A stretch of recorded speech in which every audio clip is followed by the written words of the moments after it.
에베소서 강해설교 9번째 하나님을 본받는 삶이란 제목으로 오늘 함께 말씀 살펴보도록 하겠습니다. 지피지기면 백전백승, 나를 알고 적을 알면 백전백승이란 말이 있습니다. 내가 무엇을 잘하는지 그리고 내가 무엇이 부족한지를 알고 상대를 대한다면 부족한 부분은 보충을 하고 잘하는 부분은 더욱 내세워 승리할 수 있다는 것이죠. 그런데 신앙에 있어서 내가 무엇을 잘하고 무엇을 잘 못하는지 깨달을 수 있는 방법은 어떻게 할 수 있을까요? 그것은 바로 교회 공동체를 통해서 나의 장점과 단점을 분별하여 더욱 힘써 하나 되게 하신 것을 지킬 수가 있다는 것입니다. 오늘 5장 말씀을 통해서 그리스도 안에서 교회로 한몸된 신자들에게 신자로서 합당한 삶의 모습인 하나님을 본받으라 이야기하는데 어떻게 하나님을 본받는 삶을 살 수 있는지 함께 살펴보도록 하겠습니다. 첫 번째, 교회는 사랑받는 자녀가 되어 하나님을 본받아 사랑하며 섬길 수 있다고 바울은 이야기합니다. 1절 전반부에 보면 그러므로 사랑을 받는 자녀같이, 그래서 신자는 사랑을 받는 자녀가 되었습니다. 어떻게 우리가 자녀가 되었습니까? 우리가 지난주에 살폈던 4장 32절을 보면은요, 그리스도 안에서 너희를 용서하심과 같이 하라 이렇게 기록되어 있습니다. 하나님이 그리스도 안에서 우리를 용서하셨다라는 것입니다. 어떻게 용서하셨습니까? 자기 아들을 아끼지 아니하시고 우리를 위해 십자가에 내어주셨습니다. 또한 그리스도를 화목제물로 세우셔서 우리 죄를 사하셨다라는 것이죠. 왜 하나님께서 이렇게까지 우리에게 용서를 베푸시느냐, 은혜를 베푸시느냐? 우리를 사랑하셔서 그리스도 안에서 우리를 용서하신다라는 것입니다. 전혀 사랑받을 만한 자가 되지 못함에도 불구하고 우리를 사랑하셔서 그리스도 안에서 우리를 용서하신다라는 것이죠. 그런데 우리가 이러한 엄청난 사랑을 받은 자녀라는 것을 알고 계십니까? 믿고 계십니까? 만약에 우리가 이러한 사랑을 받은 자라고 깨달았다면 그리스도께서 너희를 사랑하신 것 같이 너희도 사랑 가운데서 행하라 바울은 이야기하고 있다라는 것이죠. 그러면 그 사랑을 어디에 행해야겠습니까? 바로 한 몸, 한 지체, 한 가족된 교회 안에서 사랑을 행해야 한다라는 것이죠. 교회 안에서 사랑을 행하기 위해서는 첫 번째로 우리가 하나님을 본받아야 한다라는 거예요. 그러므로 사랑을 받는 자녀같이 너희는 하나님을 본받는 자가 되고 이렇게 이야기한다라는 것이죠. 하나님의 사랑을 받는 자녀로서 하나님 아버지를 본받는 삶을 살아라고 이야기합니다. 하나님을 본받는 삶이 어떠한 것인지 2절을 통해서 알 수 있는데요. 그리스도께서 너희를 사랑하신 것 같이 너희도 사랑 가운데서 행하라 라고 이야기합니다. 그리스도께서 너희를 사랑하신 것 같이 어떻게 사랑하셨습니까? 우리를 위하여 자신을 버리사 향기로운 제물과 희생 제물로 하나님께 드리셨느니라 라고 이야기한다라는 것이죠. 우리를 위하여 자기 자신을 십자가에 내어주시기를 아끼지를 않으셨습니다. 또 번제의 향기로운 제물과 화목 제물의 이 희생 제물을 통하여 하나님께 자신을 드리심을 통해서 하나님의 그 영원하신 들끓는 그 하나님의 진노가 이 희생제물 대신 화목제물 대신 예수 그리스도 앞에서 누그러지게 되었다라는 것이죠. 따라서 그리스도 안에서 교회된 이 신자들은 자신의 목숨을 내어놓는 것만큼 그리스도 안에서 한 몸, 한 지체, 한 가족된 교회를 향하여 서로에게 친절하며 불쌍히 여기고 서로 용서해야 한다라는 것입니다. 서로 친절하고 불쌍히 여긴다라는 게 무엇입니까? 서로 비슷한 처지에서 죄인 아닙니까? 나도 죄인, 너도 죄인. 이 죄인들끼리 그렇게 용서하고 사랑하려고 해도 안 되는 거 알잖아요, 우리가. 내 마음은 온유로 내 육신이 약하도다라고 말하는 것처럼 안 되는 거 가지고 계속해서 하려고 하지만 넘어지고 또 그래 울고 은혜를 구하고 계속해서 그래 네가 고생이 많다. 과부마음 호레비가 제일 잘한다고 서로를 친절하고 불쌍히 여기는 마음이 우리들 가운데 필요하다라는 것이죠. 그리고 용서해야 됩니다. 용납하고 서로 받아들인다라는 거예요. 서로 실수하고 부족함이 많더라도 괜찮다고 서로 용서하고 용납하고 서로를 긍휼히 여겨야 한다라는 것이죠. 그런데 우리는 교회 안에서 벌어지는 이 모든 일들에 대해서 손톱만큼의 용서가 없다라는 거예요. 왼뺨을 떼면 오른뺨을 돌려대라고 하는데 오른뺨은커녕 오른뺨 한 대 더 때리기 위해서 발악을 한다라는 거죠. 내가 누군 줄 알아? 누구긴 누굽니까? 죄인이지. 용서받은 죄인임에도 불구하고 여전히 죄악 가운데 살아가는 파렴치한이다라는 것이죠. 상태 좋을 때는 친절하고 불쌍히 여기며 용서하라 이런 말씀들이 다 이해가 되고 받아들여지는데요. 상태가 좋지 않을 때는요. 못 잡아먹어서 안달이 난다라는 거예요. 왜 그렇습니까? 바로 내가 하나님께 이러한 사랑을 받는 자라는 사실을 잊고 살기 때문이라는 거예요. 우리 주님은 우리를 위하여 자기 목숨을 내어주시고 우리를 죽기까지 사랑하셨는데 그렇게 사랑하신 것처럼 아니 그 반이라도 서로를 친절하고 불쌍히 여기며 서로 용납하며 용서하고 서로 사랑하며 살라 우리에게 말씀하고 계시다라는 것이죠. 마태복음 18장 21절 22절에 이렇게 기록됩니다. 그때 베드로가 나와 이르되 주여 형제가 내게 죄를 범하면 몇 번이나 용서하여 주리이까? 7번까지 하오리이까? 예수께서 이르시되 내게 이르노니 7번뿐 아니라 7번을 70번까지라도 할지니라. 아멘. 7번은 완전수예요. 완전수. 완전히 용서합니까? 라고 하는 것도 좋은데 예수님 뭐라 합니까? 70번 7 곱하기 10 완전수의 완전수. 그럼 70이면은 할 수 있는 한 최선을 다해서 용서하라고 이야기하라는 것이죠. 그런데 우리는 왜 이렇게 용서를 하지 못하냐라는 거예요. 왜 이렇게 못 잡아먹어 안달입니까? 감히 네가 나를 건드려? 그래 내가 복수할 거야. 죽일놈 하면서 저 인간만 없으면 내가 우리 교회에서 살만한데 저 인간 때문에 교회 가기 싫다고 하면서 못 잡아먹어서 안달이고 왜 그럽니까? 내가 하나님께 이러한 사랑을 받은 자라는 이 사실을 잊고 있기 때문이라는 거예요. 우리 자신들은 우리를 어떻게 생각하는 줄 아세요? 나는 당연히 사랑받아 마땅하고 당신은 사랑받기 위해 태어난 사람 막 찬양 부르고 이러고 싶다니까요. 그러나 아무도 보는 사람 없을 때 나의 모습을 알고 있지 않습니까? 정말로 다른 사람이 나를 지켜보지 않는다면 나의 그 적나라한 죄악된 모습과 악한 모습들 너무나도 부끄럽지 않습니까? 하나님께 사랑받을 만한 자격이 없고 당장 나가 죽어라고 말해도 그렇게 말한다 할지라도 전혀 어색하지 않은 그냥 죽여주시옵소서라고 말하는 게 오히려 합당해 보이는 그러한 비참한 나를 우리 주님 자기 목숨을 아끼지 아니하시고 십자가에 내어주심을 통해서 향기로운 제물과 희생제물로 하나님께 드리셨습니다.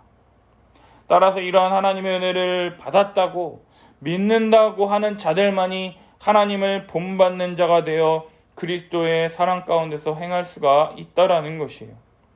그리스도께서 자격 없는 나를 긍휼히 여기시고 불쌍히 여기시고 자기 목숨을 아끼지 아니하셨던 것처럼 그리스도 안에서 한 몸, 한 지체된 형제자매들을 긍휼히 여기고 불쌍히 여길 뿐만 아니라 잦은 실수와 연약함에도 불구하고 용서하고 용납하고 다시 함께 힘을 내어 성령이 하나 되게 하신 것을 힘써 지키기 위해서 계속해서 나아가는 노력들이 필요하다라는 것이죠. 계속해서 교회는 하나님을 본받는 삶을 살기 위해서 두 번째로 온갖 더러운 것과 탐욕은 그 이름조차도 부르지 말며 함께 하지 말아야 한다라는 것입니다. 3절 보면은요. 음행과 온갖 더럽고 추악한 말과 행위를 피해야 한다라고 이야기하고 있습니다. 이것은 성도에게 마땅한 바라고 이야기하고 있다라는 거예요. 여러분 성도의 뜻이 무엇이냐 하면 거룩한 무리 하나님의 백성 칼이라고 부릅니다. 칼 하나님의 부르심을 받은 하나님의 백성으로 하나님의 말씀에 순종하여 하나님의 뜻을 기쁘게 함으로 영광 돌리는 그러한 부르심을 받은 하나님의 백성이란 뜻이에요. 하나님께서 이 하나님의 백성 칼인 이스라엘에게 뭐라고 말씀하셨느냐? 내가 거룩하니 너희도 거룩하라라고 말씀하셨습니다. 그러나 구약 이스라엘 백성은 이 하나님의 명령에 실패했어요. 이들은 거룩해질 수 있는 최적의 조건, 하나님이 함께 하시고 불기둥과 구름 기둥으로 함께 하시고 홍해를 건너게 하시고 여러 가지 마라의 쓴물과 여러 가지 많은 기적들과 이적을 통해서 하나님께 순종하며 하나님께 영광 돌릴 수 있으며 하나님께 거룩을 향하여 나아가는 가장 좋은 조건이었음에도 불구하고 이들은 실패했습니다. 그러나 이런 상황 속에서 하나님은요, 성령으로 말미암아 다시는 실패하지 않는 새로운 새 언약 백성을 창조하셨다라는 것이죠. 예수 그리스도를 믿음으로 말미암아 성령을 받아 새롭게 지으심을 받은 교회를 탄생시키셨다라는 것이에요. 따라서 교회는 거룩한 새 백성, 새 언약 백성으로 하나님의 뜻대로 순종하며 거룩하게 살 수 있는 백성입니다. 그리스도의 보혈로 이미 거룩하고 깨끗하게 하셨을 뿐만 아니라 거룩하게 살도록 우리를 부르셨다라는 것이에요. 이 모든 거룩은 그리스도의 십자가로 말미암아 성취되었으며 주님 다시 오실 그날에 모든 것이 완전히 성취될 것이라는 것이죠. 따라서 그리스도 안에서 새롭게 된 교회는, 성도는 더러운 것과 탐욕은 이름조차도 부를 수 없게 되었을 뿐만 아니라 그러한 삶을 살아서는 안 된다라는 것이에요. 성도, 그 이름에 걸맞지 않는 행동을 하게 된다면 구원을 얻을 수 없다라는 것이죠. 여러분, 음행이 뭡니까? 음란한 행위 아닙니까?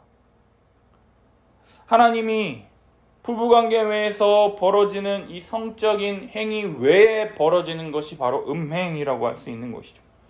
더러운 것, 탐욕, 이것 역시도 성적인 것과 관련된 것으로 부부관계 안에서 만족하지 못하고 더럽고 더 쾌락을 추구하기 위해서 악한 행위들, 더러운 행위, 남들에게 내보일 수 없는 부끄러운 행위들을 계속해서 할 뿐만 아니라요, 탐욕, 만족하기 위해서, 자기 자신의 이익을 위해서, 만족을 위해서 이 성적인 것에 계속해서 빠져드는 이러한 것들은 이름조차도 부르지 말라고 이야기하고 있다라는 것이죠. 여러분, 이 음행, 더러운 것, 탐욕, 이것은 이름조차도 부르지 말라고 하는데 지금 현대사회에서 어떤 일이 벌어지고 있는지 아십니까? 부부관계 안에서 성적인 만족을 누리지 못하고 그래서 소위 말해 뭐라 합니까? 세컨드, 더 나아가서는 서드까지 두고 있다 그럽니다. 강남에 가면 호스트바 왜 이렇게 많은 줄 아십니까? 부자인 사람들, 아파트 몇 채씩 가지고 있는 사람들이 돈이 많으니까 딴짓거리들을 하는 거예요. 남자들은 룸사롱에 가서 여자들을 만나고요. 여자들은요, 호스트바에 가서 남자를 만난다고 합니다. 그래서 부부관계 외에서 다른 이런 더럽고 음행을 벌이고 있고 이렇게 한다라는 것이죠. 또 이것으로 만족합니까? 아, 그런 애들은 더러우니까 못 믿겠다니까 믿을 만한 사람들을 찾아야겠다고 해서 어떻게 하는지 아세요? 서로 알고 있는 부부들끼리요, 남편과 아내를 바꿔서 서로 성관계를 한다라는 것이죠. 스와핑이라고 한다고 합니다. 서로 알고 있는 믿을 만한 깨끗한 사람들이 서로 상대방의 육체를 탐하게 되는 이러한 일들이 벌어지고 있고요. 또 이것으로 만족하지 못하니까 아는 사람을 초대해서 우리 아내와 성관계를 하고 있는 것을 자기가 그걸 지켜보고 그것을 탐닉하는 것을 초대남이라고 그러고요. 또 여자를 초대해서 같이 자기 남편과 성관계를 하고 있고 그것을 지켜보면서 쾌락을 느끼는 것을 초대녀라고 한다라고. 이거 초대남, 초대녀 이게 뭐야? 물어봤더니 누가 알려주더라고요. 어쩌다 이렇게 됐습니까? 정말로 자기 자신의 성적인 유익을 위해서 부부관계도 깨트리고 다른 부부관계도 깨트리고 정말로 이게 말인지 방군이 똥인지 된장인지 정말로 이런 악한 일들이 지금 우리 한국 사회 가운데 버젓이 지금 벌어지고 있다라는 것이죠. 정말 이러한 것들은 성도들에게 이름조차 부르지 말아야 한다라고 하는 것인데 정말로 어쩌다 우리에게 이러한 일들이 지금 벌어지게 되었을까요? 이것은 성도에게 마땅한 반이다라고 얘기하고 있다라는 거죠. 이러한 더러운 것들, 이러한 악한 것들, 이런 것들을 멀리하고 그리스도의 빛 대신 주님의 말씀 앞에 나와 주님의 은혜 앞에 은혜를 구하고 주 예수 그리스도의 십자가의 그 부활의 그 능력을 통하여 이러한 죄악 가운데 빠질 수밖에 없는 나를 구원하여 주시고 나를 불러주시고 나를 은혜에 속하게 하셔서 이러한 더러운 것, 악한 것, 추한 것들을 멀리하게 하시고 다시금 그리스도 안에서 거듭나게 하신다라고 하는 이 은혜를 붙잡아야 할 텐데, 따라서 이런 것들은 성도에게 이름조차도 부르지 말아야 한다라는 것인데 계속해서 이러한 것들을 쫓고 있다라는 것이죠. 따라서 4절, 그리스도 안에서 한몸 된 교회 형제 자매들에게 누추함과 어리석은 말, 희롱의 말은 마땅하지 않다라는 것이에요. 오히려 감사하는 말을 하라고 이야기합니다. 누추한 말, 표준세 번역과 현대 성경을 보니 더러운 말, 추잡한 짓이라고 합니다. 어리석은 말, 이건 말인지 방구인지 이건 뭐야? 뭘 얘기하려고 하는 거야? 희롱의 말, 유치한 농담 혹은 상스러운 농담, 성적으로 관련된 이런 희롱의 말이라고 할 수 있는 것이죠. 사회에서 남자들끼리 있을 때 군대 가면요 무슨 얘기를 많이 하느냐? 자신들의 첫 경험, 그것을 마치 무용담처럼 이야기하는 것이 많이 퍼져 있습니다. 그것을 교회에 그대로 가지고 와서 이야기하는 정신 나간 사람들이 많이 있다라는 것이죠. 자매들은 어떻습니까? 커피숍에서 제가 어떤 간사님과 이제 학교 사역에 대해서 이야기를 하고 있는데 옆에 있는 자매 2명이서 얘기를 하는데 어떤 남자를 만날까? 이 남자도 있는데 이 남자도 이렇게 하는데 이 남자는 어떻게 하자 그러고 저 남자는 어떻게 하자 그러고 막 듣기 싫은데 막 이 얘기하고 싶은데 커피 마시는 동안에 막 계속 그 얘기를 신경도 쓰지 않고 계속 얘기를 하는 거예요. 여러분, 그런 이야기를 하는 것들, 정말로 이런 것들 막 정말 이런 말인지 방구인지 누추하고 뭐 어떤 남자 만날지 중요하죠. 그런데 그 외에 이제 막 뭐 키스를 했느니 어쨌느니 막 이런 얘기를 막 하더라고. 그런 사소한 얘기들을 교회 안에서 계속해서 하는 게 맞냐라는 것이죠. 더군다나 그리스도 안에서 한 가족, 형제, 자매된 사람들에게 이런 말을 하는 게 옳으냐라고 하는 것이죠. 지금은요, 섹시하다라는 말이 칭찬처럼 불리는 언어가 되어서 많이 이렇게 상관이 없는데, 누가 친동생에게 어우 끝내준다, 야 쭉쭉 빵빵하다, 야 죽이는데, 누가 이렇게 말합니까? 친동생에게. 그럼 뭐라 그럽니까? 제 친동생 꺼져 병신아, 이렇게 얘기한다라는 거죠.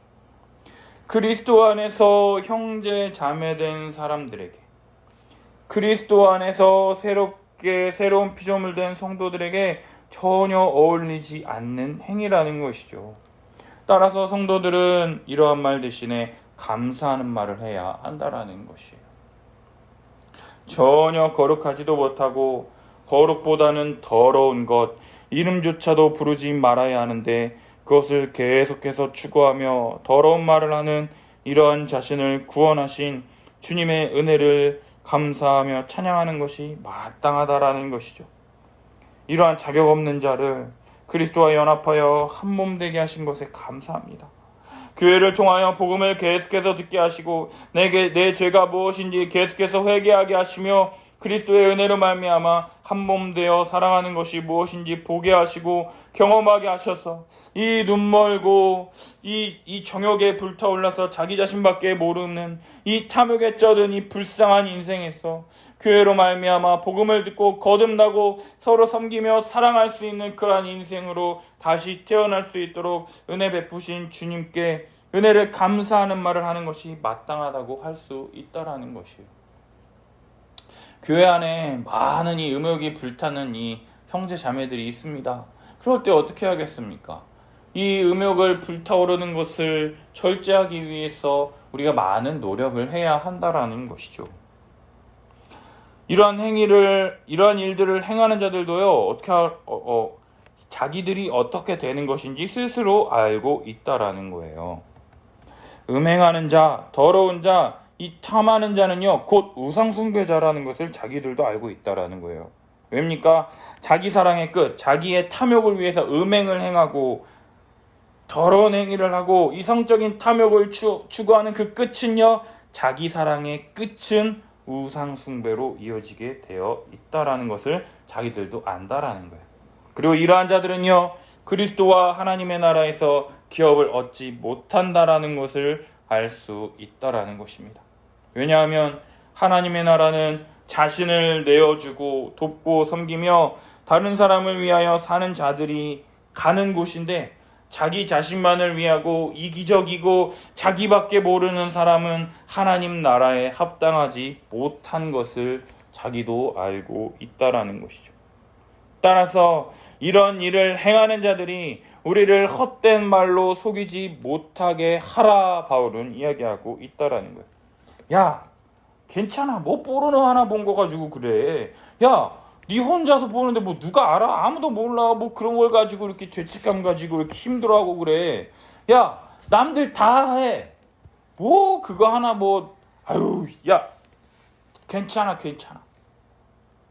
죄 지어도 괜찮다라고 옆에서 계속해서 부추기고 자기 죄를 합리화하는 자들의 이런 헛된 말에 우리는 속지 말아야 한다라는 거예요. 왜냐하면 거룩한 백성인, 하나님의 백성인 성도는 절대로 죄로 자신을 더럽혀서는 안 되기 때문이다라는 거예요.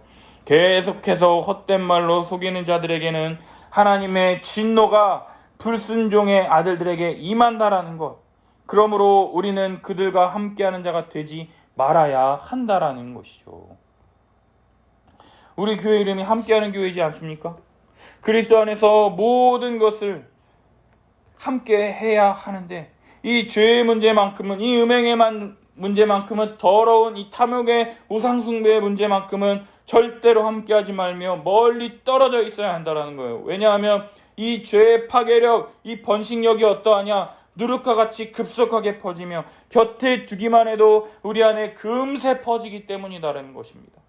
따라서 가장 좋은 방법은요, 그들과 함께하지 않는 것이에요. 잠시 거리를 두는 것입니다. 사회적 거리두기를 해야 한다라는 것이에요. 죄를 멀리하는 것이지 그 사람을 멀리하는 것이 아니다라는 것입니다. 그 죄를 멀리하고 오직 그리스도의 십자가의 은혜를 의지하고 붙잡는 함께하는 교회로 머물러야 한다라는 것이죠. 마지막 세 번째로요, 교회는 빛의 자녀들로서 빛을 비춰야 한다라는 것입니다. 자신의 정체성, 그리스도 안에서 빛이다라고 하는 이 복음을 붙잡아야 한다라는 것이에요. 8절, 너희가 전에는 어둠이더니 이제는 주 안에서 빛이라. 지피지기면 백전백승. 내가 누구냐? 전에는 어둠이더니 이제는 주 안에서 빛이 되었다라는 것을 믿는 자들이라는 것이에요. 그렇다면 그 존재에 걸맞는 행동을 해야 한다라는 것이죠. 그래서 어떻게 합니까? 빛의 자녀들처럼 행하라라고 이야기하고 있다라는 거예요. 빛의 열매는 모든 착함과 의로움과 진실함으로 성도를 대하는 것이다라는 거예요. 착함이 무엇입니까? 선하고 좋은 모든 것, 그리스도의 성품과 관련된 겸손하고 온유하고 오래 참음과 따뜻함으로 사랑 가운데 행하는 것이죠. 의로움이 무엇입니까? 하나님 앞에 나아갈 수 있는 이 자격, 하나님 앞에 의롭다 받아들여진 그 자격이라는 것이. 그 진실함은 무엇입니까? 거짓이 없이, 꾸밈 없이 믿음으로 성도를 대해야 한다라는 것이에요. 이러한 모든 그리스도의 성품과 이 하나님 앞에 나아갈 이 의로움과 이 진실함을 가지고 성도들을 대할 때 우리 교회가 어떻게 되겠습니까? 말하지 않아도 알아요. 정말 이러한 빛의 자녀들처럼 이렇게 행할 때 교회의 하나됨과 한몸됨을 더욱더 유지할 수 있게 된다라는 것이죠. 이뿐만 아니라 바울은 주를 기쁘시게 할 것이 무엇인가 시험하라라고 이야기합니다. 이 시험하다라고 하는 이 도끼마조라고 하는 이 단어, 이 도끼매라고 하는 이 동사가 있는데요. 금속을 불에 넣어 진짜인지 가짜인지 시험하여 진짜로 판명되다라고 하는 뜻이 있습니다. 불에 넣어서 금속을 태워봤더니 가짜는 어떻게 됩니까? 푹 타버리고 찌꺼기만 남습니다. 진짜는 어떻게 됩니까? 빨갛게 물처럼 남아서 다시 부어서 다시 새롭게 가공을 할 수 있게 된다라는 것이죠. 불 속에 넣어서 진짜인지 가짜인지 시험하여 진짜로 판명되었다라는 거예요. 진짜로 판명되면 어떻게 됩니까? 열매를 맺을 수밖에 없다라는 것이에요. 그 열매가 무엇이냐? 어둠의 일에 참여하지 말고 책망하는 것입니다. 지체가 잘못을 행하고 죄악 가운데 빠져 있을 때 어떻게 합니까? 책망하지 않고 가만히 침묵하고 있는 것은요, 지체를 사랑하는 것이 아니라 함께 죄 짓는 것이다라는 것이에요. 왜냐하면 그들이 행하는, 이 은밀히 행하는 것은요, 말하기도 부끄러운 것이기 때문에 그렇다는 거예요. 교회 안에서 이게 참 어렵습니다. 여러분, 책망을 어떻게 해야겠습니까? 책망은 말과 행동으로 책망하는 것이죠. 내가 이런 말 해도 될까? 이 말하면 서운해하지 않을까? 자기 남편도 자기 가족도 이렇게 막 얘기하지 않는데 내가 말해도 괜찮을까? 괜히 이 말하기도 부끄러운 것, 괜히 긁어 부스럼 만드는 거 아닐까 하면서 머뭇거리고 민기적대고 지가 알아서 하겠지, 하나님이 알아서 깨닫게 하시겠지 하면서 내버려 두는 것은요, 함께 어둠의 일에 참여하여 죄를 짓는 것이다라는 거예요. 따라서 신자는 형제를 사랑하는 마음으로 온유하며 겸손하게 사랑 가운데에서 책망을 해야 한다라는 것이. 교회에서 치리하는 이유는요, 그 지체를 사랑하지 않아서 치리하지 않는 것이 아니라 빛과 어둠이 함께 거할 수 없기 때문에 죄를 회개하고 죄를 멀리하고 다시금 은혜의 자리로 나아올 수 있도록 하기 위해서 치리를 행한다라는 것이에요. 치리의 뜻이 무엇이냐? 죄로부터 돌이키는 것을 요청하는 것이라는 거예요. 여러분, 교회에서 치리하는 것이 얼마나 힘든 것인지 한번 생각해 보신 적이 있습니까? 죄를 지은 성도들에게요, 죄를 지적하는 거예요. 죄를 돌이키라고 얘기한다라는 거예요. 그럴 때 이 죄를 지은 성도들의 반응이 어떤지 아십니까? 내가 무슨 잘못을 했는데요? 이게 왜 죄인데요? 라고 하면서 자기가 그럴 수밖에 없는 이유와 상황과 여러 가지 이유들을 가지고 자신을 정당화시키는데, 교회는 그것이 죄라고 지적하고 설득하고 설명하고 납득시키고 다시금 돌아서라고 이야기할 때 그 사람들의 반응이요, 예, 알겠습니다, 제가 죄를 지었네요, 회개합니다, 이렇게 하면 좋은데요, 그들의 반응이 어떻게 나오는지 아십니까? 인간의 이 죄성으로 인해서 자기의 죄를 지적하는 것인데요, 그 죄를 돌이키기를 원하고 다시금 한몸된 교회로서 믿음으로 나가기를 요청하는 것인데, 그들의 보이는 반응이 무엇이냐? 자신을 거부하는 것으로 여기고, 믿음이 아닌 원망과 증오와 분노로 자기 고집을 꺾지 않고 계속해서 죄를 인정하지 않는 그 완악함, 그 입술의 그 더러운 말들, 상처 주는 말들, 목사를 모욕하고 장로들을 핍박하고 손가락질하고, 죄로부터 돌이키기 위해서 교회가 계속해서 시간을 들여서 이야기하는데도 돌이키지 않아요. 완고하다라는 것이죠. 그래서 어떻게 합니까? 교회에서 모든 성도들에게 이렇게 공포를 하면요, 뭐라 그럽니까? 서운해합니다. 지가 뭔데 감나라 배나라 잔소리야 하면서 이 서로 간의 관계가 깨지는 것을 감내하고 살아도 정말 죄를 죄라 말하고 죄를 지어서는 안 된다 이야기하고 죄로부터 돌아서라 이야기하는 것인데, 그것을 절대로 받아들이지 않는 이 완악함 때문에 교회는 힘들다라는 것이죠. 이것을 찾아가서 말하는 사람들도 힘들 뿐만 아니라 이러한 성도가 이러한 반응을 보임을 통해서 교회의 모든 성도가 아파하며 애통해할 수 있다는 거예요. 왜요? 한 지체가 한 몸이기 때문에. 우리 손가락 끝이 아프면 우리 온몸이 아픈 것처럼 이 지체가 회개하지 않고 돌아서지 않는 이 완악함 때문에 우리 온 교회가 아파한다라는 것이죠. 그럼에도 불구하고 교회는요, 이 죄를 죄라 말하고 죄를 지어서는 안 된다 이야기하고 죄로부터 돌아서라 이야기해야 한다라는 것이에요. 믿는 신자들조차 이런 말 하지 않는다면 어디 가서 어느 누가 어디서 이런 이야기를 듣겠습니까? 그리스도 안에서 한 몸, 한 지체된 자들을 향하여 이러한 말과 책망을 하지 않는다면 우리는 그리스도 안에서 하나다, 한 몸 되었다라는 말을 결코 해서는 안 될 것이다라는 거예요. 이 교회 안에서 7일을 할 때요, 원리를 우리 주님이 가르쳐 주셨는데요. 마태복음 18장 15, 17절을 보면은요, 내 형제가 죄를 범하거든 가서 너와 그 사람과만 상대하여 권고하라. 만일 들으면 내가 내 형제를 얻은 것이요, 만일 듣지 않거든 한두 사람을 데리고 가서 두세 증인의 입으로 말마다 확증하게 하라. 만일 그들의 말도 듣지 않거든 교회의 말하고 교회의 말도 듣지 않거든 이방인과 세리와 같이 여기라. 첫 번째는요, 너와 그 사람만 상대하여 권고해요. 1대1로 찾아가서 죄를 회개하라고 이야기해야 됩니다. 그래도 듣지 않으면요, 한두 사람의 증인을 데리고 가서요, 함께 그 사람의 입으로 말한 것들을 확증, 이 사람들도 듣고 증인을 세우라는 거예요. 그리고 그의 말도 듣지 않거든요, 교회에 가서 이 사람들이 들은 말을 모든 교회 성도들에게 이야기하는 것입니다. 그래도 듣지 않거든 어떻게 말합니까? 이방인과 세리와 같이 여기라는 거예요. 여러분, 교회에서 이렇게 왜 3번씩이나 이렇게 가서 죄를 지적하고 회개하라고 하고 왜 돌이키라고 이렇게 이야기를 하겠습니까?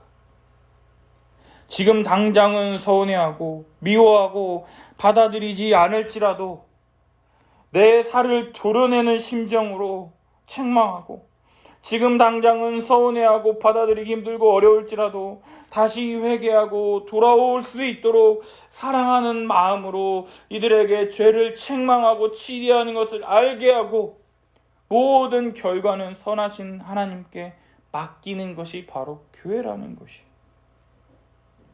따라서 책망받는 모든 것은요, 빛으로 말미암아 드러납니다. 드러나는 것마다 빛이에요. 책망받는 모든 것은 빛으로 말미암아 드러납니다. 빛이 비추일 때 부끄러운 실상이 하나도 남김없이 드러나는 것이에요. 빛은 어둠을 물러가게 합니다. 빛과 어둠이 함께 공존할 수 없는 것처럼 하나님의 말씀의 빛을 그들에게 비추임을 통해서 어둠이 물러가고 드러나는 것마다 빛으로 드러나서 죄를 회개하고 다시금 하나님의 은혜를 구하며 믿음으로 더욱 하나 된 교회로 나아갈 수 있는 은혜가 교회 가운데 주어지게 된다라는 거예요.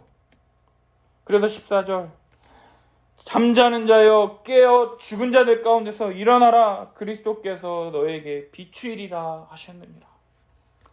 사랑하는 여러분, 모든 성도는요, 예수 그리스도의 빛이 우리에게 비추어 잠에서 깨어 죽은 자들 가운데 일어난 자들이라는 것이. 예수 그리스도의 십자가 복음은요, 생명의 빛이며 그 빛이 우리에게 비추일 때만 죄와 사망에서 벗어날 수 있다라는 거예요. 따라서 교회는 빛의 자녀로서 자신이 빛이 되었다라는 것을 인식하고 세상에 복음을 전하며 그리스도의 빛으로 많은 자들이 새 생명에 이르도록 계속해서 복음을 전하며 살아야 할 것이다라는 것이. 그러할 때 교회는 하나님을 본받아 더욱 거룩에 이르고 빛으로 살아갈 수 있을 것입니다. 해바라기가요, 해를 하루 종일 쫓아가죠. 해가 동쪽에 있을 때는 동쪽을 바라보고 있다가 해가 질 때는 이렇게 서쪽으로 이렇게 쭉 바라봅니다. 그러다 해가 지면 어떻게 됩니까? 해바라기는 고개를 숙이더라고요. 해바라기가 계속해서 해를 쫓아가서 양분을 받고 계속해서 자라가는 것처럼 하나님을 본받는 자녀된 자들은요, 그리스도를 본받아 계속해서 그리스도의 모든 것으로 그리스도의 믿음으로 살아간다라는 것입니다. 사랑하는 여러분, 하나님을 본받는 삶을 사는 우리들이 될 수 있도록 함께하는 교회에 하나님을 본받는 믿음의 성도들을 보내어 주셔서 함께 회개하고 책망하며 돌이키고 한 몸, 한 가족으로 살아갈 수 있도록 함께하는 교회에 믿음을 주시고 이 믿음으로 함께 한 가족 되어 살기 원하는 이 가족들과 함께 믿음으로 살아갈 수 있는 은혜를 달라고 우리 함께 같이 기도하며 나아가도록 하겠습니다. 주여.